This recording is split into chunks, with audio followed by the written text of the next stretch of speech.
Keith plugged on. We're here with another ranking. These are always fun to do. We're going to do Iced Earth. We're going to talk about all 12 Iced Earth albums. I think before we get into it, though, I think it would be interesting to see if there's any bands or anything else. It doesn't have to be music. It doesn't have to be ranking albums. Just leave a comment and see. I would just be curious to see what people want us to do. I'm not saying we're going to do those things, but for future things, why not? You know, I mean, we have some other ideas on our own of things that we want to do with these rankings, but you know, if you got anything else, holla at your boy. Now, with Iced Earth, this was by far the hardest one to put together. The only other one that was nearly as difficult was Iron Maiden in some ways, but this was even worse. Yeah. Initially, our lists were very different. Yeah. When I say these albums could probably go in any order, anywhere you want them to go, like, I truly mean that with Iced Earth. They don't have a bad album. All of their albums are good, you know, and we just came together, we put them in an order that we dig. This is based off of our opinions on Iced Earth. And I think especially number one, people probably be like, what the fuck, man? But you know what? What are you doing? It's us. Be curious to see what you guys think in the comments. So, without further poop, let's do this. Number 12, it's Iced Earth, their debut album. I think this album is good. It has some fucking fantastic songs on it. But I just think, even compared to what comes after with Night of the Storm Rider, and then obviously what this band becomes, I just think, you know, these songs, while good, it just, as a whole, doesn't excite me as much as every other Iced Earth album. Yeah, I agree. Though, like, Iced Earth, the title track, and Life and Death are two of my favorite Iced Earth songs. Everything else is not of again, kind of basically just mirror what you said, not of basically the same kind of, not quality, but like, you can, it's obvious that they're still refining what they would eventually become on this album. I mean, it's their first album. Yeah. So, and there are some good songs here. I mean, Iced Earth is probably it's one of the most classic songs this band's written, and I love the track "When the Night Falls." I think that's another good incredible. Gene Adams on this album vocally is pretty good, but definitely, you know, down the road, Iced Earth gets some very incredible vocalists, you know. And, you know, what I like about this album, though, especially with these first two, and even as you get into the Matt Barlow era, is just how fucking thrashy Iced Earth used to be. And still are at times, but damn, their old stuff was heavy. And, you know, when we were putting this stuff together, we both were just listening to a shitload of Iced Earth. I listened to every one of these albums over and over again. It just made me realize, like, this band is a fucking riff machine, and John Schaefer's a fucking genius. Yeah. So, just want to throw that out there, too. So, yeah, number 12, Iced Earth. Number 11, we have The Crucible of Man, Something Wicked, Part 2. I got this for $5 in CD Warehouse. R.I.P. R.I.P. CD Warehouse. So, yeah, this is from 2008. This is when Matt Barlow comes back to the band after being away for a number of years. Matt Barlow started with the album Burn Offerings, and he's been with Iced Earth the longest for the largest number of albums. To me, I just get very bored listening to this album. There are some solid songs on here, and it actually has one of my favorite Iced Earth songs, which is Come What May. But I also think, compared to the first part, this album is just not... It's not incredible. It's not an awful album, but personally, to me, this is my personal least favorite Iced Earth album. So, yeah, this album definitely doesn't have the spark that Framing Armageddon does, which is one of my personal favorite Iced Earth albums. And there's a few songs here and there again, like Tyler said, Come What May and Sacrifice Kingdoms and Something Wicked Part 3 is pretty alright. But again, it doesn't have the memorable songs that a lot of Iced Earth albums have, but then again, it doesn't have the cool cohesiveness. I feel it's not as cohesive as Framing Armageddon, where it's like, yeah, there's like, you know, a lot of tracks, but it works and it weaves so well together on that album, whereas it doesn't work as well on this album. Yeah, I would say. I just feel a lot of moments on this album to me are just very forgettable, and I mean, it is a very huge sounding album. It's when it comes to Iced Earth, sometimes they're a lot more straightforward and thrashy and, you know, all about the riffs. Sometimes they are a lot bigger, a lot more epic, a lot more robust sounding. This is definitely one of the bigger sounding albums for sure. I'll give it that. So yeah, we're 10. Got their second album, Night of the Storm Rider. I love this album too. This album is fantastic. It's got John Greeley on vocals, but I think this album straight up takes what made their first album good, which is some very straightforward, thrashy stuff, very heavy, but it adds a extra layer with John's vocals on here. The songwriting's a lot better. You know, that Iron Maiden influence came in a lot more, and this just has some fucking classic songs on here. Angel's Holocaust is amazing. Storm Rider is amazing. Desert Rain, Pure Evil. There is a seriously great amount of songs on here that I very much enjoy. You know, if you want something just more straight up thrash from Iced Earth, you know, this is it. Yeah, this album is definitely the next step musically for Iced Earth compared to their first album. You know, I very much also like Angels, Holocaust, and Storm Rider, and I think, yeah, that much like Tyler said, this album is another example of Iced Earth being riff machines and thrashy.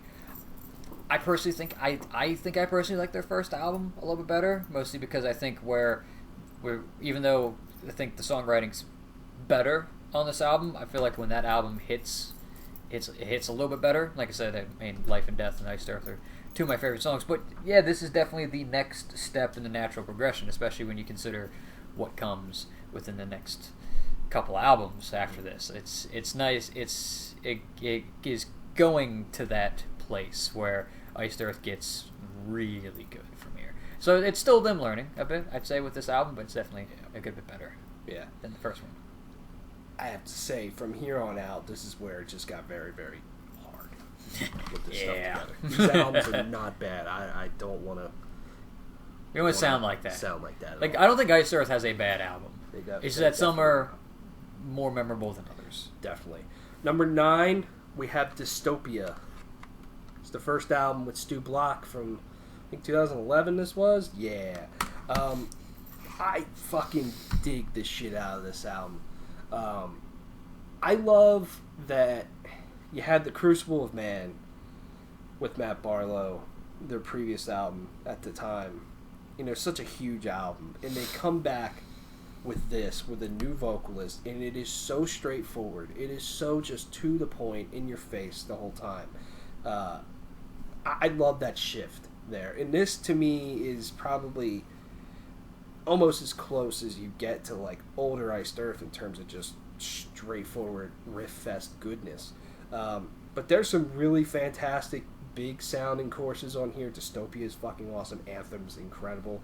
Boiling Point, you listen to Boiling Point, especially towards the end, and, you know, I feel like Stu Block is going to make me go deaf. You know, his voice is so screechy and so high, and it's fantastic. And I love with this album, it's just like, he's just like, yeah, I'm the new singer of Iced Earth. Fucking deal with it. I'm putting all the fucking haters over here, man, because I'm just as good as everybody. I might be the most talented Iced Earth vocalist. Someone could definitely argue that. But yeah, there's a lot of great songs in here. And I also think End of Innocence is a very underrated song. It's a ballad. I love it. This was the second Iced Earth album that I ever really listened to. After The Glorious Burden. Me too. But yeah, like, I agree with everything Tyler said. I like that this album, even from when Iced Earth is aggressive in their early stuff, this album, and it has a lot to do with Stu's vocals, just sounds more aggressive. Again, like Dystopia is a great example. Boiling Point's a great example. I think one of the most underrated songs in this album is V. It's a great song from this album. I love that song. And then, but I like that, you know, even with the new vocalist, it's still very Iced Earth. Nothing, you know, with, again, like you said, the big chorus and like Anthems and the End of Innocence being a cool song. I really like the title track. I think it's probably one of the... Iced Earth is really good with opening tracks on their albums. Yeah. So, like, they're really great at having like a great zinger to just kick you in, and that's a good one. Like, the main riff of that song is just like, what the fuck is happening? But I think this was definitely, as you very, very aptly put it, it's like, you know, silencing all the naysayers and things like that. That, you know, Iced Earth, you know, you lost Matt Barlow and you don't have Tim Owens. What the heck are you gonna do now? And it's like, boom, here you go. Yeah, exactly. Number 8, we have their follow-up, Plagues of Babylon. To me, I think both these albums could go back and forth in any time. Plagues of Babylon is a very different album. It's nearly a polar opposite album to Dystopia, but it's one that I always enjoy every time I listen to it. And I think when it comes to Plagues of Babylon, you know, we might like it a little bit more than most genuinely do. But talk about opening to an album with the title track. The way the title track starts, the way the guitar lead comes in, you know, with the palm mutes and drums and everything, it's great. And then that song is just so huge sounding. You know, it's a phenomenal fucking song. And then songs like The Calling is phenomenal. The End, If I Could See You Now, I love that song, especially lyrically. And Cthulhu, I mean, there's a lot of very big sounding songs on here that you know, they're just fun. They're very good to listen to. It's Iced Earth at one of their most like actual like power metal moments, you know. Yeah, I really do also greatly enjoy this album. I think the first like, you know, it's like the first like 7 or 8 songs is just like great song after great song. Because also like songs like Resistance is really good, and then The End is another great song. I really like Cthulhu.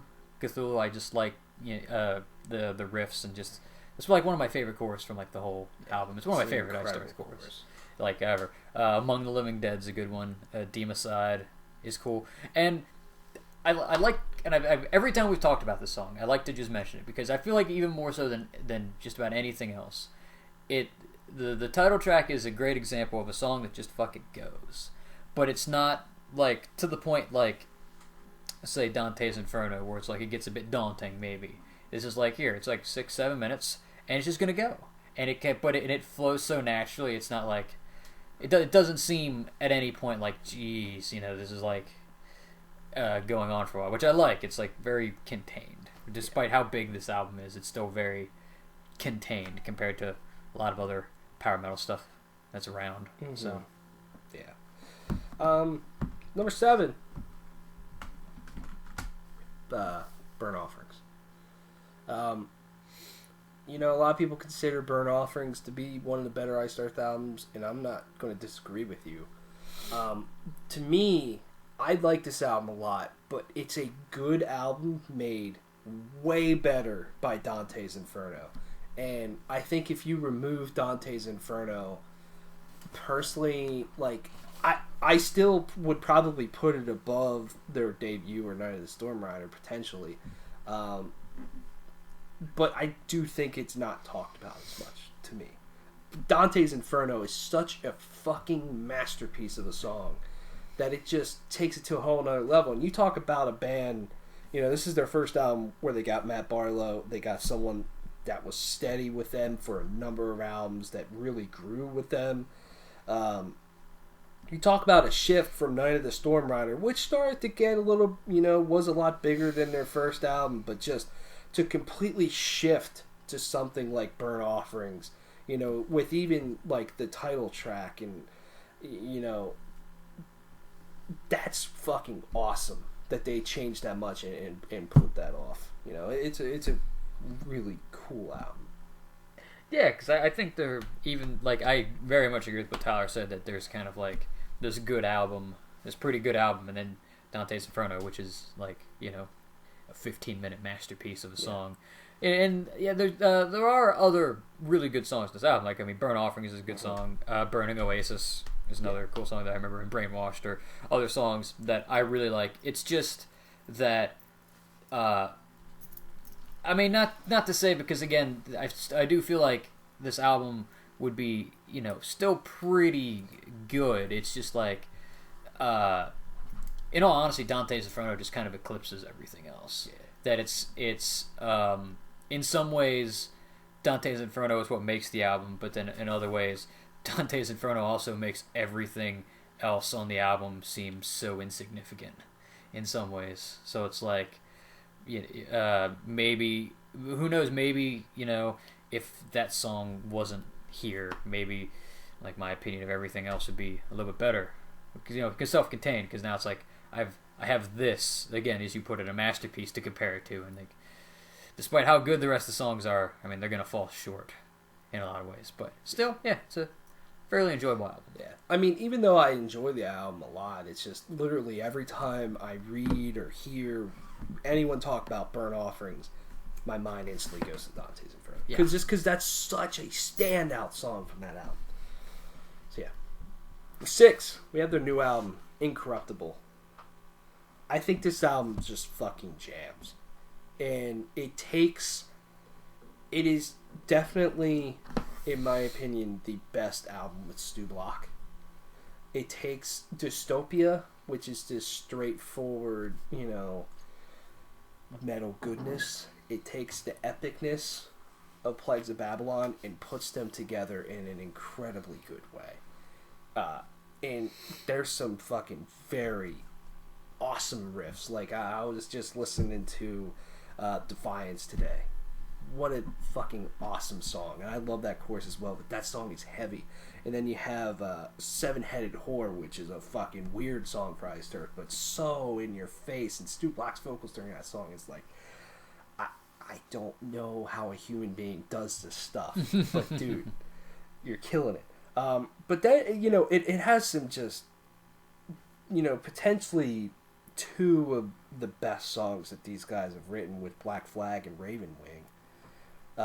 And then an incredible instrumental with Ghost Dance. I love that song. Yeah, nice. You know, especially, you know, towards the, you know, latter half of that song, it just gets better and better and better with the things that they add to it. And it's a great album. And, you know, Iced Earth, 12 albums in, still kicking ass like this. I mean, it's awesome.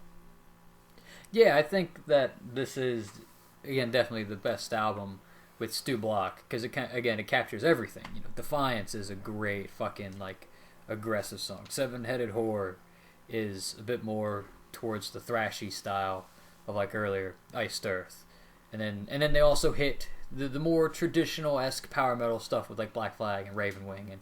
And this album kind of hits, I think maybe even more so than just about most than a lot of other Iced Earth albums. It hits everything, and it hits everything pretty evenly.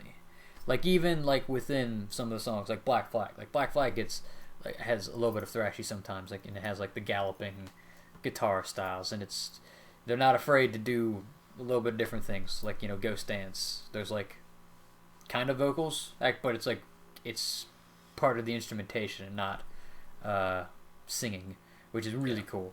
And then, you know, Clear the Way is a great ending song, and Great Heathen Army is again another good Iced Earth opening track, which is what they're really good at. I just, like, you know, it's just it's just nice to know that a band is still going strong.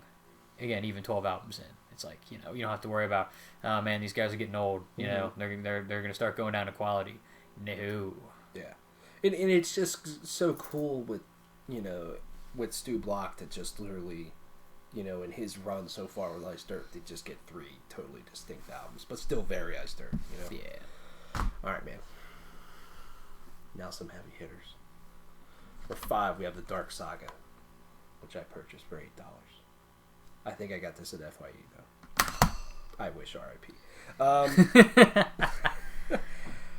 The Dark Saga is the second album with Matt Barlow, and to me, as a whole, whereas they had Burnt Offerings with the standout being Dante's Inferno. Well, there are some other good songs on that album.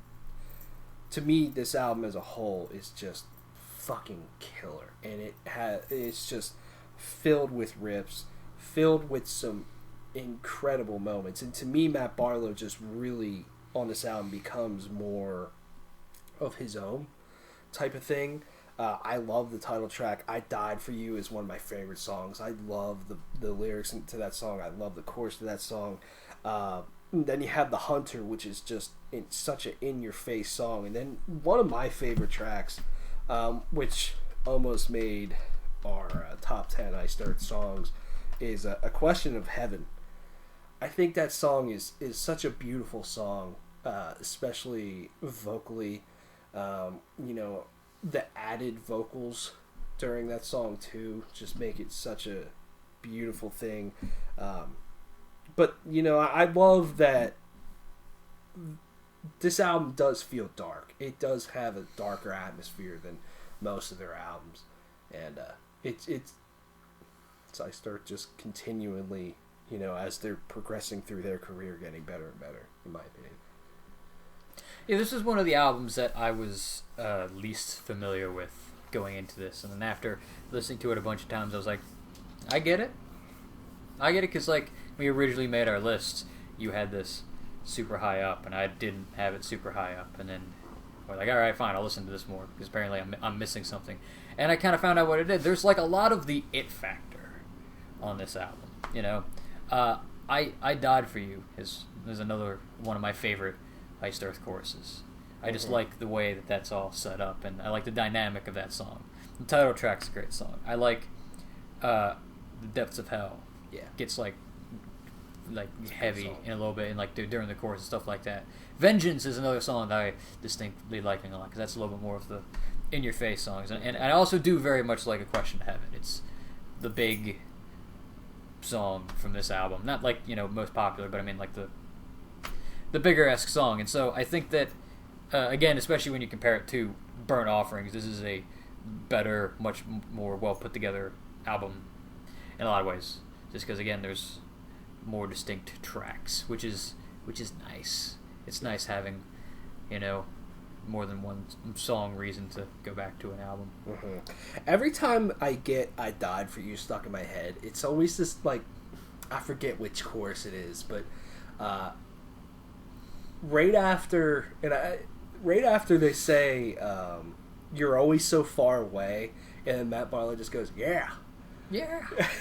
I mean, maybe it's someone else, but I always get that yeah stuck in my head, like, yeah. I get the riff stuck in my head, which then when I get like especially the first time when the riff busts in, and then it just goes downhill from there, or uphill depending on how you look at it, and just get the chorus. Oh, well, I loved you. Yeah. James Hetfield. Away. Yeah. I cried for you. Yeah. Number 4, which some very much consider this the best Iced Earth album. That's completely fine because it's fucking great. We have Something Wicked, This Way Comes. This album, it kicks ass. In the way that it starts with Burning Times is like, fuck yeah, dude. Burning Times always just gets me completely pumped up every time it comes on, with the guitar just kind of ringing out, and then the drums just kind of going and picking it up, but then they just get into one of the crunchiest fucking heavy metal riffs you can ever hear. And vocally, that song is great. And, I'm not one, Iced Earth solos never really stand out to me a lot. Nice. But the solo of Burning Times always stands out. Making a mess. I made a mess.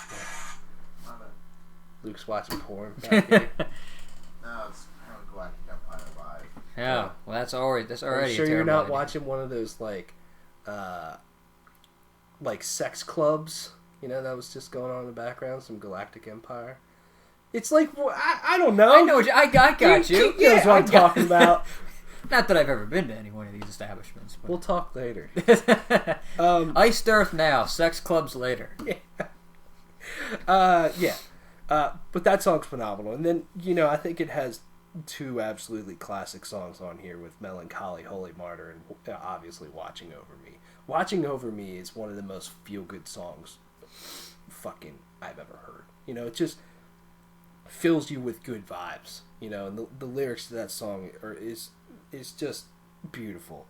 But then, there's just a lot of really good tracks on here. I could just keep going on and on. Disciples of the Lies, one just so straightforward, just fucking in your face.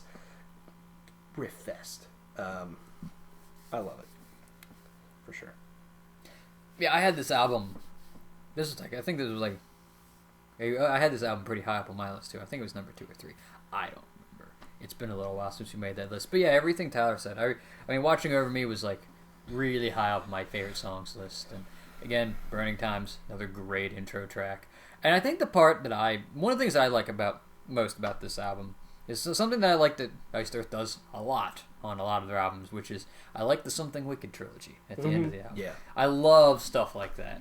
Like, I'm gonna kill myself for not remembering. One of the songs on Plagues of Babylon is like a continuation of like the other Something Wicked story. And I'm like, that's cool. And like stuff like that where it's like, there's like you're telling a story and there's like different parts to songs and it's kind of all this interweaving stuff. I'm really into all that. Yeah. And those 3 songs are very well put together. I like the flow and whatnot of all of them. And this is just a good album. I think more so that I like about this album, maybe above a lot of other Iced Earth albums, I like the mix.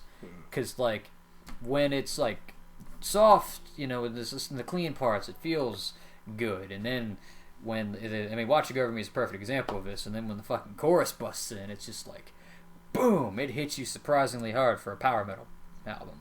And I like that. I like that. This is just another great example of Iced Earth showing all the stuff that they can do on an album. Yeah, definitely. It's Iced Earth with Matt Barlow just getting better and better. He gets better and better as a vocalist on this for sure. It's great. Next up, we have potentially like one of the biggest Iced Earth albums in terms of just sound, and that's Framing Armageddon, Something Wicked, Part 1. This has Tim Owens, formerly of Judas Priest, on this album. And, this is an album that I think as we were going through and putting this together that I ended up appreciating a lot more. There's a lot of really good shit on here. And it's just something that I just never explored, but I love the stories that these songs tell on this album. I love the flow of this album, and it honestly has so many just standout moments to it that I just love. The second to last track, When Stars Collide, Born Is He, it has one of the catchiest choruses Iced Earth has ever written. I love that, and I love how heavy that main riff is. It's just got such a crunch factor. The Charge to Keep is just such a phenomenal song, and it's a song that kind of has this dread to it, and the chorus just really exemplifies that. And I love how you have a charge to keep when you're listening to this. The lyrics of Charge to Keep just going straight into 10,000 Strong, and the way 10,000 Strong starts, it's just like yes, and that's one of my favorite Iced Earth songs. I think it's one of the best songs they've ever fucking written, and that song just completely kills. I mean, there's so many great moments on here, and I think too, this is one of their most ambitious albums, especially with Something Wicked, especially with the title tracks and everything, where they're doing a lot of different stuff, which is cool. And that's what I like about the Tim Owens era of Iced Earth. Yeah, it's 2 albums, but they really tried some different stuff, and they really just I feel they were growing and they matured. They had a lot of really great stuff with Matt Barlow, don't get me wrong.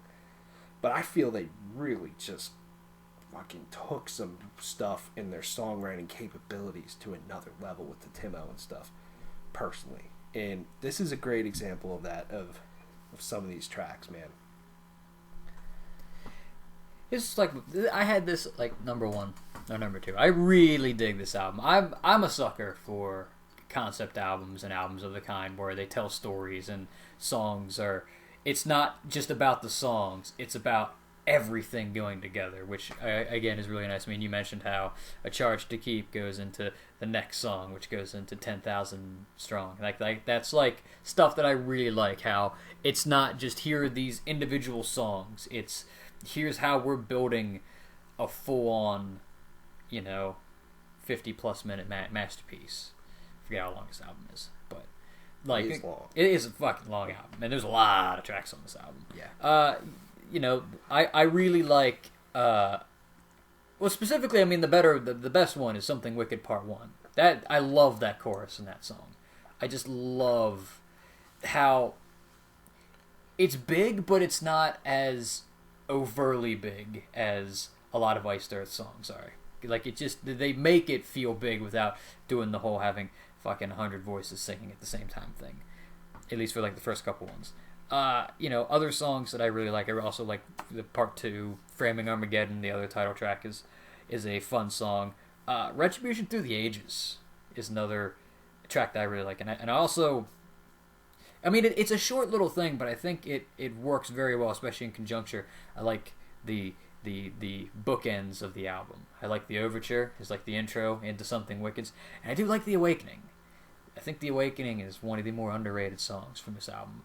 I just like that, kind of like what you said, this was a different step for Iced Earth. It's a much bigger step for Iced Earth. Iced Earth was always kind of this band where, yeah, they do get into the more grandiose and epic stuff, but like it was normally, a little bit more focused. Whereas this album, again, it being a concept album, it's like, how far can we take this? And I think they took it pretty far. And I think definitely this one is definitely more successful than in the Crucible of Man. Yeah. So. I agree. Number 2, Horror Show. I think this album is a damn near masterpiece. To me, this is definitely the best album as a whole. Fucking song to song to song with Matt Barlow. These songs are phenomenal, and there's just some weird, interesting things that go on during this album, but just the fucking sound of this album, it just, the guitar tone that John Schaefer has on this album, it's so fat, it's so fucking huge. I just point to Dragon's Child every time. Just listen to how fucking heavy that song is. And I just love the production, the overall sound, the themes of this album. It's so good. But then, there's a lot of great tracks on here. Wolf, Damien, and Jack are 3 just back to back to back, just phenomenal songs. And then they break it up really well with Ghost of Freedom, which I think is a very, very beautiful song. Very catchy song. And then you get to Frankenstein, which I swear has been written by fucking Iced Earth. Wow. Hey.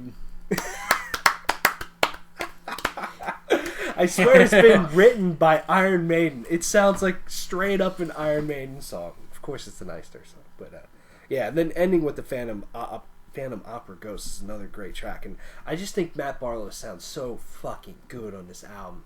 I love, how big he can sound, how bold he sounds on this album. It's just so good. I love it. This was another album that was a grower on me. Again, that after the further listenings, I think originally this album was near the bottom of my list, just because it was just like having the least experience with this album. And then, but going back and listening to it, I found songs that I really do enjoy. Like Wolf, the title track is great. I really like Imhotep. Imhotep is another fantastic song that I like that it's again another one of the bigger songs. And it's like listening to this album, you get an Iron Maiden feel to the point where, which is what I was just doing on my phone because I'm looking at this because I swore it is the case. They fucking cover an Iron Maiden song. Really? Transylvanian. That's from Iron Maiden's first album. There you go. Like, it's straight up. And I'm like, I've heard this. I'm like, this sounds so Iron Maiden. And I'm like, that explains it. It is Iron Maiden. Yeah. So Iron Maiden it's cool. Like, and I mean, like, and even like some of the song names, like Frankenstein's like an Iron Maiden song. I mean, the Phantom Opera Ghost. That's I mean, you know, that's very close. Very close. very Iron Maiden-esque. And I think maybe like once I sat down and listened to a bit more of this album grew on me. I mean, Dragon's Child is another great song from this album. It's again, I'll admit it's definitely a grower over time. And I grow to appreciate it because Matt Barlow does sound fucking incredible on this album. I mean, like Wolf and again, Dragon's Child is another one. Jekyll and Hyde's another song that I really enjoy. This is just a fun album because it's so unrestrictive. I think is a word that I want to use. It's like it's just such a free-flowing album, which is nice. It blends a lot of the bigger moments with just some just fucking very, very heavy stuff. And some interesting stuff going on as well. Some kind of different stuff for Iced Earth. So, different vibes. Yeah, number one, last album, our favorite Iced Earth album is The Glorious Burden. The first Iron Maiden album, and I think either of us listened to. I know me, it was first Iced Earth album. First Iced Earth album I listened to. Yeah. So what I said? Freudian slip. I did. First Iron Maiden album. Yeah, well, we were just talking about Iron Maiden. First Iced Earth album. Yeah. Sorry. Yeah, this is definitely the first album that I've ever listened to by Iced Earth, and I'm not putting it at number one because it's the first album and it's a nostalgia thing. Like, seriously, every time I listen to this album, I still love it. I love every fucking second, every note of this album. And even if you remove the Gettysburg thing, I don't think it's their best album at that point, but it's still fucking really strong. It's still probably top 5. Yeah, I mean, Declaration Day is an incredible song, one of Iced Earth's best. When the Eagle Cries is such an incredible slow song. I mean, it's so epic, and fucking Tim Owens' vocals during that chorus is just so fucking good. The Reckoning is one of my favorite Iced Earth songs. That song hits hard, and it's like this is the first album they did with Tim Owens, and to me, with Tim Owens, when they got heavy, when they got thrashy, he just took them to a whole nother level, and I still feel like that way every fucking time. Like, yeah, but even when they wanted to sound bigger and just huge, I still feel like he took them to another level with that too. Attila, Hollow Man, Red Baron, Blue Max is a just shreddy in your face fucking song. I love it. But then you get to the Gettysburg trilogy, which is the standout moments of this. The way they tell a story, the way the music actually evolves with the story, and the vibes that go on within each song. With like Hold at All Cost and finally at the end with High Water Mark and everything. It's so good. It's, to me, Iced Earth at their best at just not only blending their, very aggressive riffs with a bigger sound, more power metal type sound, but also just their best in terms of songwriting.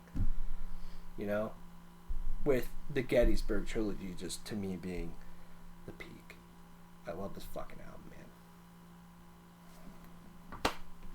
Yeah, alright. Bye. See you later. Everything Tyler said. This album was the first Iced Earth album, I ever listened to. surprisingly, in a weird way, I have to thank Mr. Long in 8th grade for this that was shit. played in social studies. When we were in learning 8th about grade. the Civil War. So, And he said it was Judas Priest. which it's What a you're, fuck. I mean, you're not far off. Not, but yeah, exactly. But just get it right, homie. This album's so good. I mean, When the Eagle Cries was my favorite Iced Earth song for such a long time. But it does have my actual favorite Iced Earth song, which I love, Hold at All Costs. I think that's like the perfect song. It flows so nicely together. And I also like that song the most because it kind of sits a little bit better by itself as compared to High Watermark and The Devil to Pay. And like, there's all kinds of other great moments. Hollow Man is a very underrated ballad. I really like the chorus to that song. I always get fucking chills whenever I listen to Red Bear and Blue Max, and it's the fucking chorus. Yeah. And Tim Owen's just hitting those fucking high notes. I'm like, yeah. It's just like, it's weird because even though this is officially now that they just put out Incorruptible, the era of Iced Earth that existed for the least amount of time, for the least amount of albums. But more so than not, when I think Iced Earth, I think of this album. Because of the Gettysburg trilogy, because of Declaration Day, because of songs like Valley Forge and Attila. This album is just... everything about this album is damn near perfect. Yeah. And it's one of my favorite albums ever. So, out of all metal, I mean, I think when we did that list a while back, this was on my top list, so... yeah. This album's awesome. Yeah, I agree. There it is. That's all 12 Iced Earth albums in an order, the only order that matters. Pretty much. At least to us. Yeah, exactly. That's all that counts.